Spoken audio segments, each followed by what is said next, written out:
ಅಷ್ಟಾವಕ್ರ ಗೀತ. ಅಷ್ಟಾವಕ್ರನು ಸಹಜತೆಗೆ ಪ್ರಾಧಾನ್ಯತೆಯನ್ನು ಕೊಡುವಂತಹವನು. ಎಲ್ಲವೂ ಸಹಜವೇ ಆಗಿದೆ, ಕೇವಲ ನಾನು ಎನ್ನುವುದೊಂದೇ ಸಹಜ ಸ್ಥಿತಿ. ಅಷ್ಟಾವಕ್ರ ಗೀತೆಯು ಭಗವದ್ಗೀತೆಯಷ್ಟು ಸುಲಭವಾಗಿ ಅರ್ಥವಾಗುವುದಿಲ್ಲ, ಆದರೆ ಬಹಳ ಉತ್ತಮವಾದದ್ದು. ಹಿಂದೆ ಉದ್ದಾಲಕ ಹಾಗೂ ಚಂಡಿಕಾ ಎಂಬ ದಂಪತಿಗಳಿದ್ದರು. ಚಂಡಿಕಾ ಸ್ವಲ್ಪ ವ್ಯತಿರೇಕವಾಗಿ ನಡ್ಕೊಳ್ತಾ ಇರ್ತಾಳೆ, ಆದರೆ ಉದ್ದಾಲಕನು ಬಹಳ ಚಾಕಚಕ್ಯತೆಯಿಂದ ಅವಳ ಬಳಿ ವರ್ತಿಸ್ತಾ ಇರ್ತಾನೆ.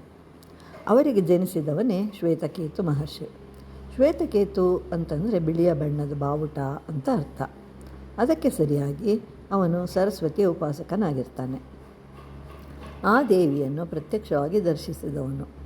ಇವನು ಅಷ್ಟಾವಕ್ರನಿಗೆ ಸೋದರ ಮಾವ.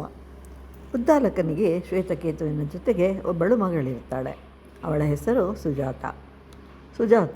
ಅವಳಿಗೆ ಯುಕ್ತ ವಯಸ್ಸು ಬಂದಾಗ ಅವನ ಶಿಷ್ಯರಲ್ಲಿ ಒಬ್ಬನಾದ ಖಗೋಡ ಎನ್ನುವವನೊಂದಿಗೆ ವಿವಾಹವಾಗುತ್ತೆ.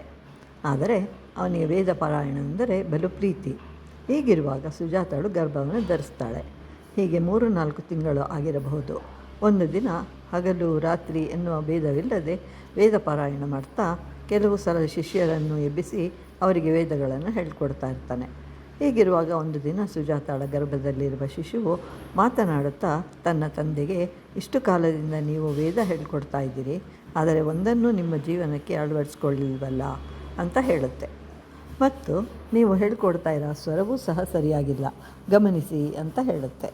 ಆ ಕೂಡಲೇ ಉದ್ದಾಲಕನಿಗೆ ಬಹಳ ಕೋಪ ಉಂಟಾಗಿ, ಇನ್ನೂ ತಾಯಿಯ ಗರ್ಭದಲ್ಲಿರುವಾಗಲೇ ನನಗೆ ಉಪದೇಶವನ್ನು ಮಾಡುವಷ್ಟು ತಿಳುವಳಿಕೆ ಇದೆಯಾ ಅಂತ ಹೇಳಿ ಆ ಮಗುವಿಗೆ ಅಷ್ಟಾವಕ್ರನಾಗು ಅಂತ ಹೇಳಿ ಶಪಿಸ್ತಾನೆ.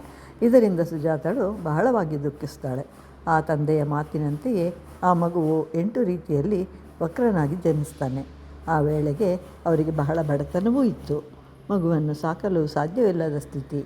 ಆಗ ಸುಜಾತಾಳು ಗಂಡನಿಗೆ ಹೇಗಾದರೂ ಮಾಡಿ ಜೀವನೋಪಾಯಕ್ಕೆ ದಾರಿಯನ್ನು ಹುಡುಕಿರಿ ಅಂತ ಹೇಳ್ತಾಳೆ. ಆಗ ಉದ್ದಾಲಕನು ಜನಕ ಮಹಾರಾಜನ ಬಳಿಗೆ ಬರ್ತಾನೆ.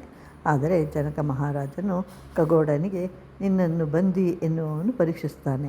ಅದರಲ್ಲಿ ದುರದೃಷ್ಟವಶಾತ್ ಖಗೋಡನು ಬಂದಿಯ ಬಳಿ ಸೋತು ಹೋದನು.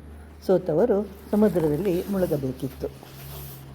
ಅದರಂತೆ ಖಗೋಡನು ಸಮುದ್ರದಲ್ಲಿ ಮುಳುಗ್ತಾನೆ. ಇದರಿಂದ ಅವರ ಮನೆಯಲ್ಲಿ ಮತ್ತಷ್ಟು ಕಷ್ಟ ಉಂಟಾಯಿತು. ಆಗ ಸುಜಾತಾಳು ಬೇರೆ ದಾರಿ ಕಾಣದೆ ತನ್ನ ತಂದೆಯ ಮನೆಗೆ ಹೋಗ್ತಾಳೆ. ಅಲ್ಲಿ ಉದ್ದಾಲಕನನ್ನು ಅಷ್ಟಾವಕ್ರನು ತನ್ನ ತಂದೆಯೆಂದೇ ಭಾವಿಸ್ತಾನೆ. ಆದರೆ ಇದರಿಂದ ಶ್ವೇತಕೇತುವಿಗೆ ಅಸೂಯೆ ಉಂಟಾಗುತ್ತೆ. ಕೂಡಲೇ ಶ್ವೇತಕೇತುವು ಅಷ್ಟಾವಕ್ರನಿಗೆ, ಉದ್ದಾಲಕನು ನನಗೆ ಮಾತ್ರ ತಂದೆಯು, ನಿನಗಲ್ಲ ಅಂತ ಹೇಳಿ ತಳ್ಳಿಬಿಡ್ತಾನೆ.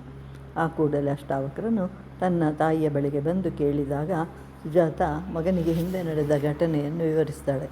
ಜನಕನ ಆಸ್ಥಾನದಲ್ಲಿ ಬಂದಿ ಎನ್ನುವವನೊಂದಿಗೆ ಸೋತು ಹೋದ ವಿಷಯವನ್ನು ತಿಳಿಸಿ, ನಿನ್ನ ತಂದೆಯ ಹೆಸರು ಖಗೋಡ ಅಂತ ಹೇಳಿ ತಿಳಿಸ್ತಾಳೆ.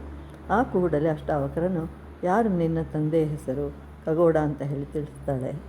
ಆ ಕೂಡಲೇ ಅಷ್ಟಾವಕ್ರನು, ಯಾರು ನನ್ನ ತಂದೆಯನ್ನು ಸೋಲಿಸಿದವರು ಅವರನ್ನು ನಾನು ವಾದ ಮಾಡಿ ಸೋಲಿಸುತ್ತೇನೆ ಅಂತ ಹೇಳಿ ತೀರ್ಮಾನಿಸಿ ಉದ್ದಾಲಕನ ಬಳಿಯಲ್ಲಿಯೇ ವಿದ್ಯೆ ಕಲಿತು 12 ವರ್ಷಗಳಾಗುತ್ತಿದ್ದಂತೆಯೇ ಜನಕನ ಆಸ್ಥಾನಕ್ಕೆ ಹೋಗ್ತಾನೆ. ಆದರೆ ದ್ವಾರಪಾಲಕರು ಅಡ್ಡ ಹಾಕಿದಾಗ ಅವರಿಗೆ ಅಷ್ಟಾವಕ್ರನು ತಾನು ವೇದ ಪಂಡಿತನೆಂದು ತಾನು ಜನಕ ಮಹಾರಾಜನ ದರ್ಶನಕ್ಕಾಗಿ ಬಂದಿರುವುದಾಗಿಯೂ ಹೇಳಿದಾಗ ದ್ವಾರಪಾಲಕನು ಅವನನ್ನು ಪ್ರಶ್ನಿಸ್ತಾನೆ.